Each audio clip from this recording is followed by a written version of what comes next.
नमस्कार साथियों, काव्य प्रसंग में आपका हार्दिक स्वागत है।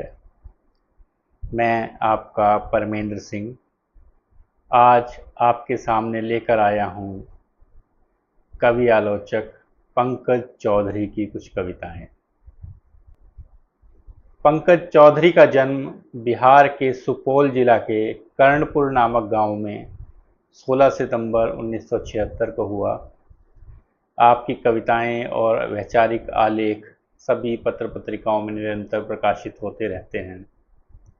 उनके दो कविता संग्रह उस देश की कथा और किस किस से लड़ोगे प्रकाशित हैं, और तीसरा संग्रह भी शीघ्र ही हम लोगों के बीच होगा। दो किताबों का आपने संपादन भी किया है, पिछड़ा वर्ग और अंबेडकर का न्याय दर्शन। आपकी कविताओं का अंग्रेजी, मराठी, बांग्ला, मैथिली, गुजराती, तेलुगु आदि अनेक प्रांतीय भाषाओं में अनुवाद भी हुआ है।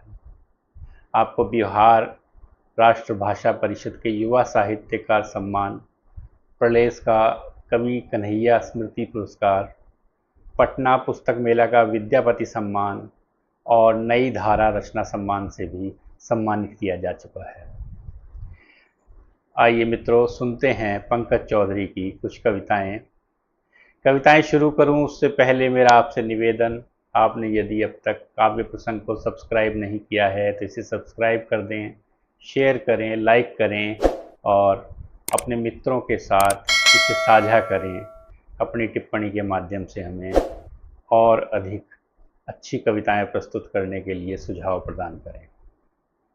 आइए सुनते हैं पंकज चौधरी की कुछ कविताएं।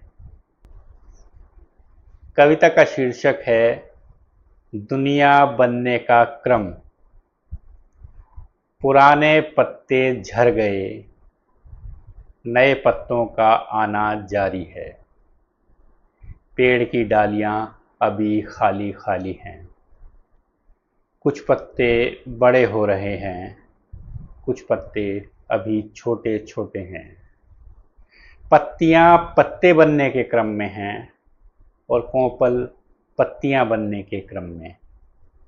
बाकी कोंपलों का फूटना जारी है।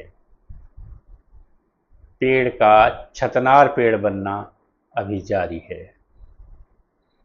दुनिया के भी बनने का यही क्रम है। दुनिया को रातों रात बदलने की तैयारी एक महामारी है। दुनिया को रातों रात बदलने की तैयारी एक महामारी है। ये कविता है अकेलेपन से निपटने को।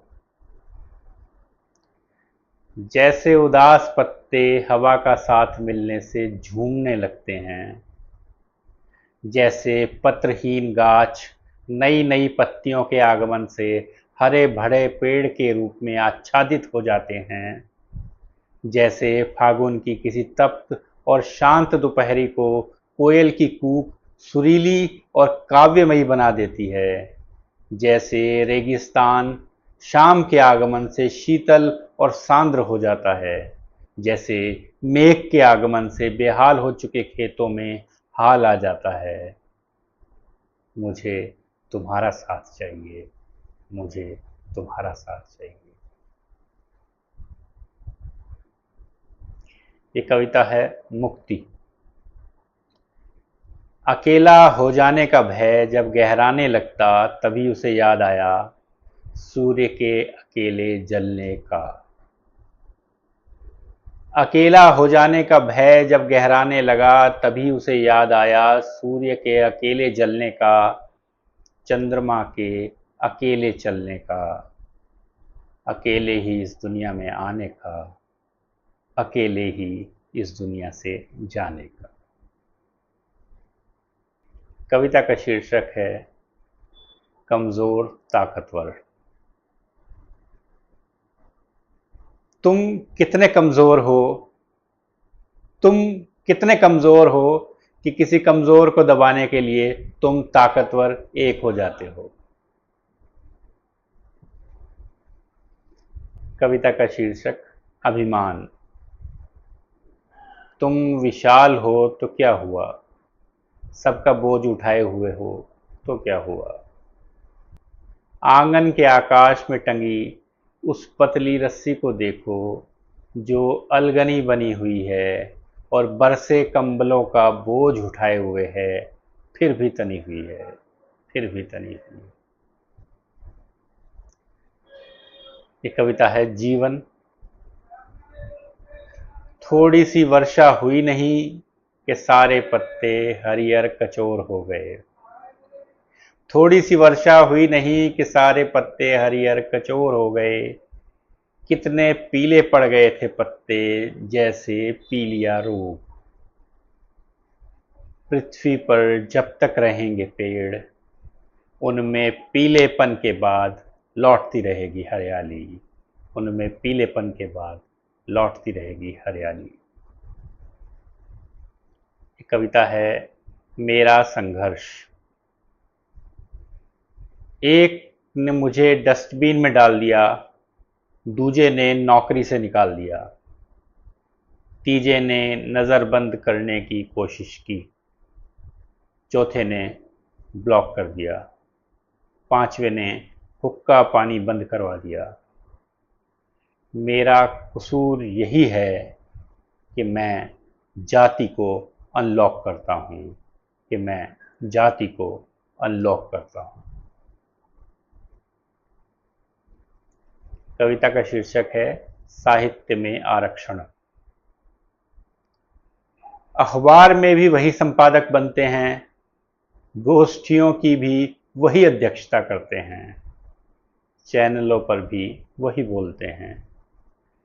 प्रधानमंत्री के भी शिष्टमंडल में विदेशी दौरे वही करते हैं, लाखों के पुरस्कार भी वही बटोरते हैं।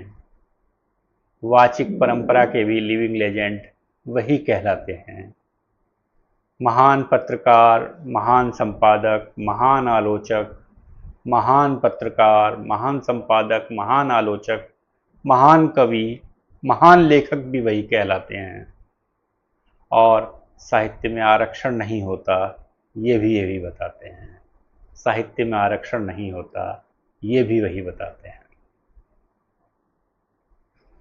ये कविता है India means caste. India means caste अंग्रेजी के पदबंध का इस्तेमाल किया है शीर्षक के रूप में। स्वीडन में उनको नोबेल प्राइज के लिए शॉर्ट लिस्टेड किया जा रहा था। लंदन से उनके लिए बुकर प्राइज की घोषणा की जा रही थी। फिलीपींस में उनके नाम पर रामन मैग्सेसे पुरस्कार के लिए विचार विमर्श चल रहा था। ऑक्सफोर्ड में उनके नाम पर चेयर स्थापित की जा रही थी। हार्वर्ड में उनकी राइटिंग और स्पीचेस को सिलेबस का हिस्सा बनाया जा रहा था। और कोलंबिया यूनिवर्सिटी उनको पिछली शताब्दी का सबसे ब्रिलियंट स्टूडेंट करार दे रही थी। लेकिन उसी वक्त इंडिया में गूगल पर उनकी जाति सर्च की जा रही थी। इंडिया में गूगल पर उनकी जाति सर्च की जा रही थी।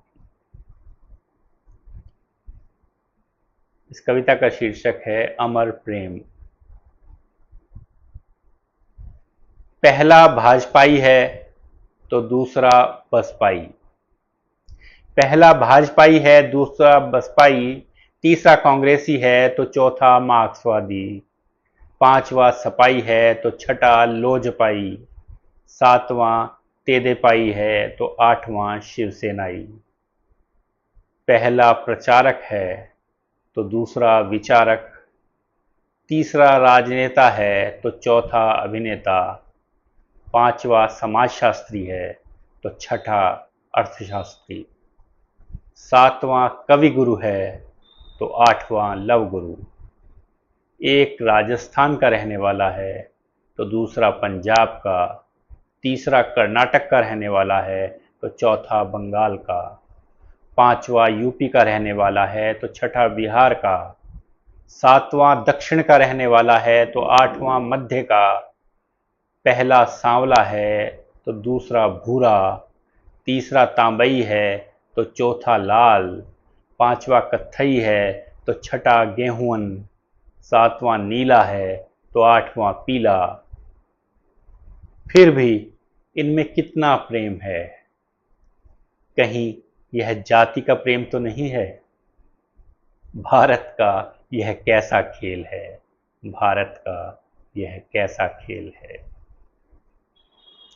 पंकज चौधरी।